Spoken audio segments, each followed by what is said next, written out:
Compaixão. Escasseia na atual conjuntura terrestre o sentimento da compaixão. Habituando-se aos próprios problemas e aflições, o homem passa a não perceber os sofrimentos do seu próximo.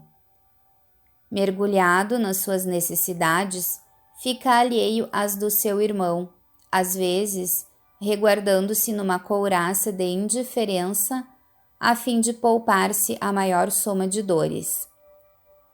Deixando de interessar-se pelos outros, estes esquecem-se dele, e a vida social não vai além das superficialidades imediatistas e insignificantes. Empedernindo o sentimento da compaixão, a criatura avança para a impiedade e até para o crime. Olvida-se da gratidão aos pais e aos benfeitores, tornando-se de feitio soberbo, no qual a presunção domina com arbitrariedade. Movimentando-se na multidão, o indivíduo que foge da compaixão distancia-se de todos, pensando e vivendo exclusivamente para o seu ego e para os seus.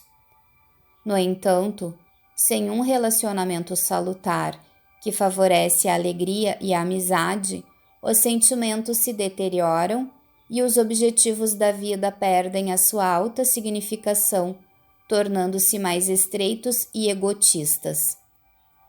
A compaixão é uma ponte de mão dupla, propiciando o sentimento que avança em socorro e o que retorna em aflição.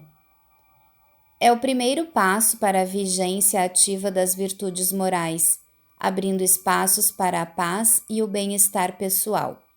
O individualismo é-lhe a grande barreira, face à sua programação doentia, estabelecida nas bases do egocentrismo, que impede o desenvolvimento das colossais potencialidades da vida, jacentes em todos os indivíduos.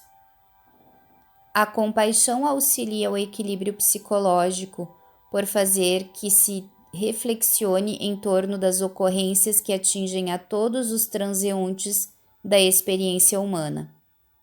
É possível que esse sentimento não resolva grandes problemas, nem execute excelentes programas.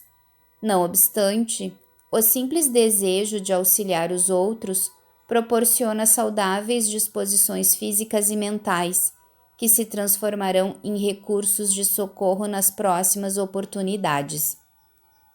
Mediante o hábito da compaixão, o homem aprende a sacrificar os sentimentos inferiores e a abrir o coração.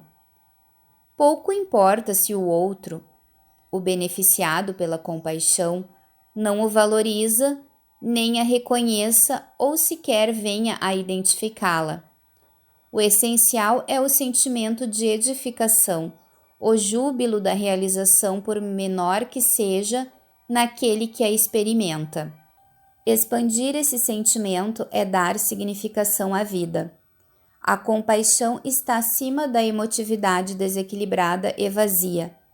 Ela age enquanto a outra lamenta. Realiza o socorro na razão em que a última apenas se apiada. Quando se é capaz de participar dos sofrimentos alheios, os próprios não parecem tão importantes e significativos. Repartindo a atenção com os demais, desaparece o tempo vazio para as lamentações pessoais. Graças à compaixão, o poder de destruição humana cede lugar aos anseios da harmonia e da beleza na terra.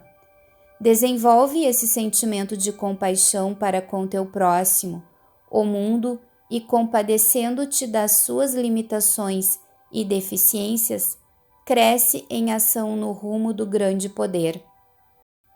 Joana de Ângeles, psicografia de Edivaldo Franco, da obra Responsabilidade.